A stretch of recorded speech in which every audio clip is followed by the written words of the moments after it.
Inside Canada's 2025 rental market. Vacancy up, rents shifting. Hey everyone, and welcome back to the channel. Today, we're diving deep into a topic that affects millions of Canadians, the rental market. If you're a renter, a landlord, or just someone trying to make sense of the housing situation, you'll want to stick around.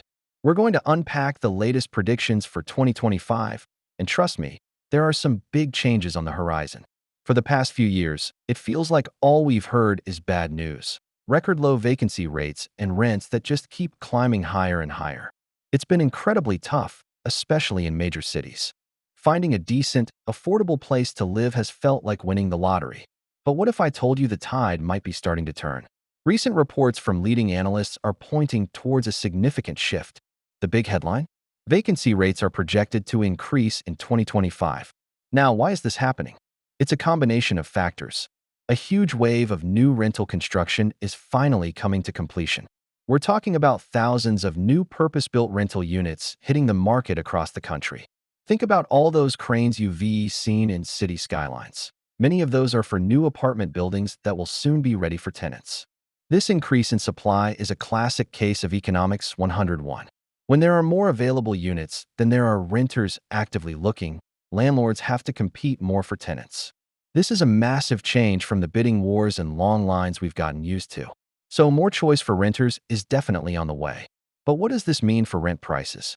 This is where things get really interesting. The simple answer is, it depends on where you live. In some of the most overheated markets, like Vancouver and Toronto, we might actually see rents start to stabilize or even dip slightly. The intense upward pressure is finally easing. Landlords might not be able to ask for those massive annual increases anymore. Instead, they might offer incentives like a free month's rent or included utilities to attract good tenants. However, it's not a universal trend. In other cities, particularly those that have seen a recent influx of population, like Calgary and Edmonton, rents might continue to climb, but likely at a much slower pace than before. These cities are still playing catch-up with demand, but the overall national trend of increased supply will still have a moderating effect. So what's driving all this new construction? A lot of it has to do with government incentives and policy changes designed to tackle the housing crisis. Developers have been encouraged to build more purpose-built rentals, and we're now starting to see the fruits of that labor. This isn't a short-term blip, it's a structural change in the market. This is a really important moment. For the first time in a long time, renters might be regaining a bit of bargaining power. It means you might not have to jump on the very first apartment you see. You can take a little more time, compare your options, and maybe even negotiate a better deal. Of course, affordability is still a major concern. Even with these changes, rents in many parts of Canada are still very high compared to average incomes. This market shift isn't a magic bullet that solves the entire housing crisis overnight, but it is a significant and positive step in the right direction. It's a sign that the market is beginning to rebalance after years of being skewed heavily in favor of landlords. So, what should you do with this information? If you're planning to move in 2025, keep a close eye on your local market.